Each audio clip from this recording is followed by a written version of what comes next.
जय भीम जय संविधान. कांगणे सरांचं Instagram account बंद झाल्याचं आत्ताच मला सोशल मीडियाच्या माध्यमातून कळलेलं आहे. मला दुःख सुद्धा काही वाटलं नाही. तशा तर मनुवाद्याला उकळ्या फुटलेल्या आहेत. बरं झालं कांगणे सरांचं इंस्टाग्राम अकाउंट बंद झालं. लय फाड करत होता. कारण अशा त्यांच्या प्रतिक्रिया साहजिकच आहे. कारण कांगणे सर मनुवाद्याच्या बुडाला आग लावण्याचं काम करत होता.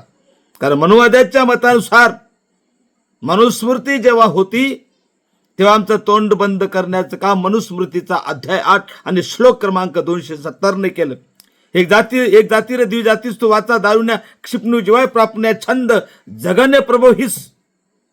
त्याचा मराठी अर्थ असा इथे SC ST OBC असे बहुजनाला बोलण्याचा अधिकार नव्हता. विशिष्ट जात सोडली तर, शेंडीवाले सोडले तर. पण डॉक्टर बाबासाहेब आंबेडकरच्या संविधानाने आर्टिकल 1901 नुसार इथल्या प्रत्येक जाती धर्माच्या माणसाला इथे SC ST OBC सर्व बहुजनाला बोलण्याचा अधिकार दिला. आणि या अधिकाराचा वापर करून कांगणे सर संविधान विरोधी असतील, महिलांना अत्याचार करणारे असतील, यांच्या पार्श्वभागाला आग लावण्याचं काम करतो. आणि त्या आगीतून जी तडफ झाली त्या तडपीनं हे अकाउंट बंद केलेला हा माझा जाहीर आरोप आहे. कारण इतिहासाची पाने चालत असताना ज्यांनी आवाज उठविला ते नरेंद्र दाभोळकर असतील, गोविंद पानसरे असतील, यांनाही जीवनातून उठवण्याचं काम याच अवलादीने केलेलं आहे. हे आपण सर्वांनी लक्षात घ्यावं.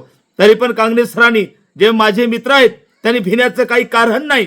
कारण 20 जानेवारी 1962 केदारनाथ सिंह विरुद्ध बिहार स्टेटमध्ये सुप्रीम कोर्टाचे जज BP सिन्हा आणि 5 जजच्या खंडपीठाने सांगितलं, टीका करणं, कायदेशीर मिरच्या लावणं हा आमचा संविधानिक अधिकार आहे, फंडामेंटल राईट आहे.